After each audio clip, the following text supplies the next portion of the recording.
Free audio post-production by alphonic.com. Have you ever faced an error in Python because of wrong data types? Like you are trying to add a number and a string. Okay. This throws you an error. Don't worry. In today's video, we will learn how to fix that using data type conversion in Python. If you are learning Python step by step, this concept is super important. Hello everyone, this is Asma and welcome back to my channel. Today is another important concept that will make your coding smoother and error-free. What is data type conversion? Data type conversion means changing one data type into another.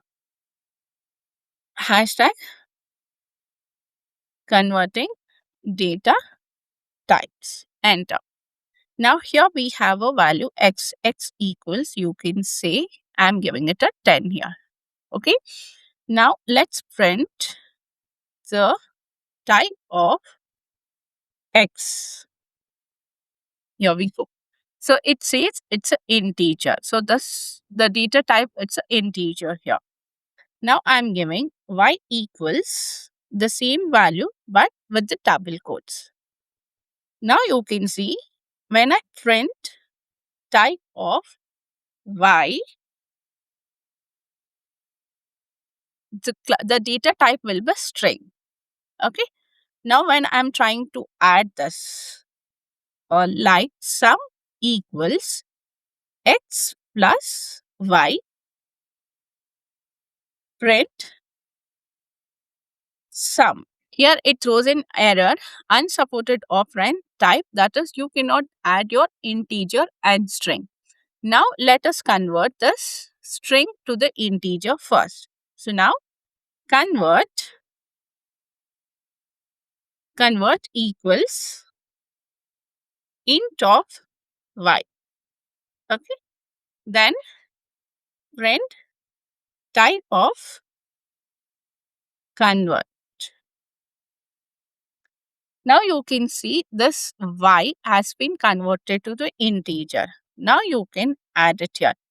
Sum1 equals x plus convert. Okay. Now we'll print sum1.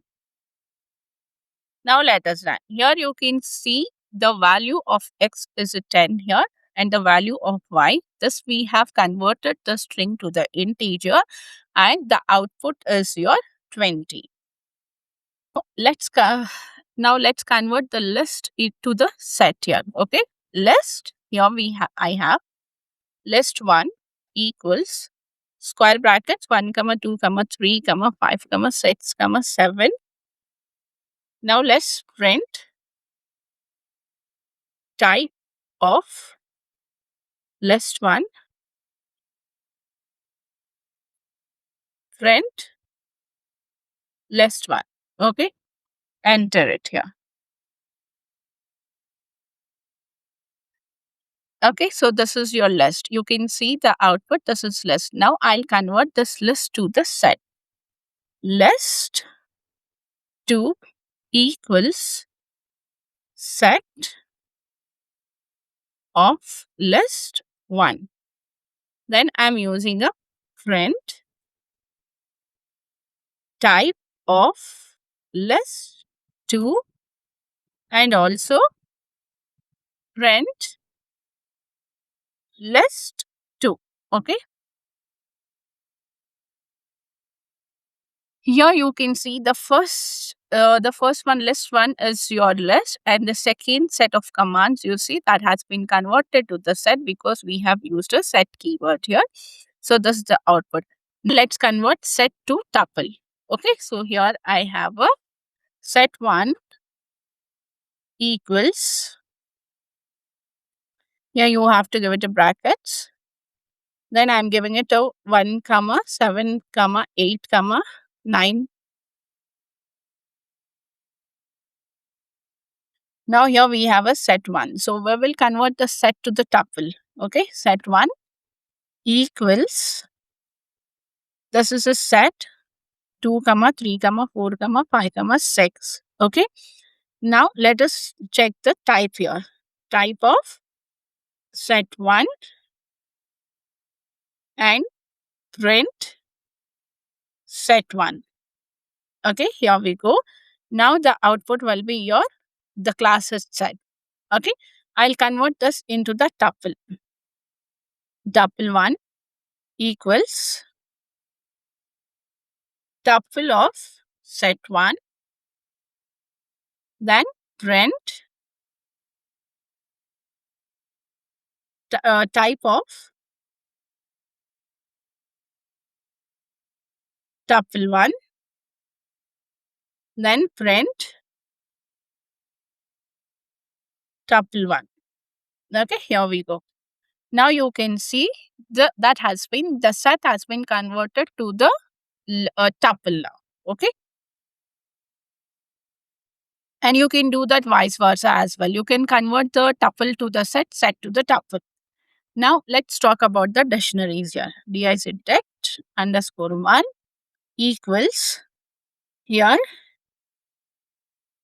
employee underscore name colon, here you can say Asma. Okay, then here age,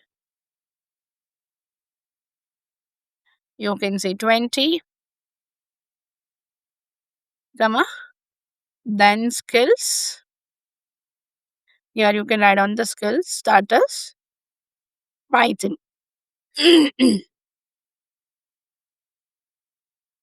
So let us look at the type here first. Print type of dict underscore 1. Okay, then I'll print dict underscore 1 here. You can see that the class is a dictionary, and this is the output here. So these are the items here. Now let's understand the values. Underscore 1 dot values. Okay, so the values are, you can say, Asma, 20 and Python.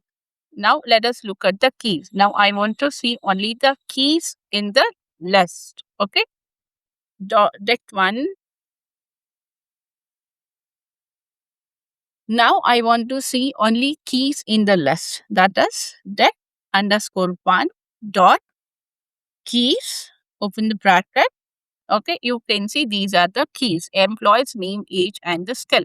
Now, like for example, we have a long string. Okay, like if we have a sentence. So how do we convert that? Now, here I can say Z equals I like to code. Okay, so let us print and look at the type here. Type of Z, enter. Then print Z, run it here. Okay, you can say it's a string. Now I'll convert the string to the set.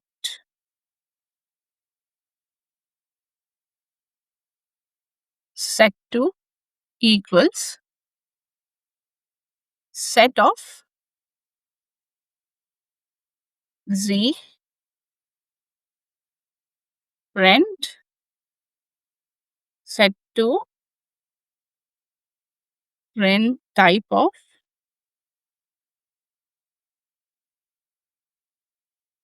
set2. Yeah, you can see here. Okay, so here this is the output, and this been converted to the set here. That's it for today's video. If you found this video helpful, don't forget to like, share, and subscribe. And if you want to learn Python step by step with projects, join my course. Details are in the caption below. See you in the next video. Happy coding. Free audio post production by alphonic.com.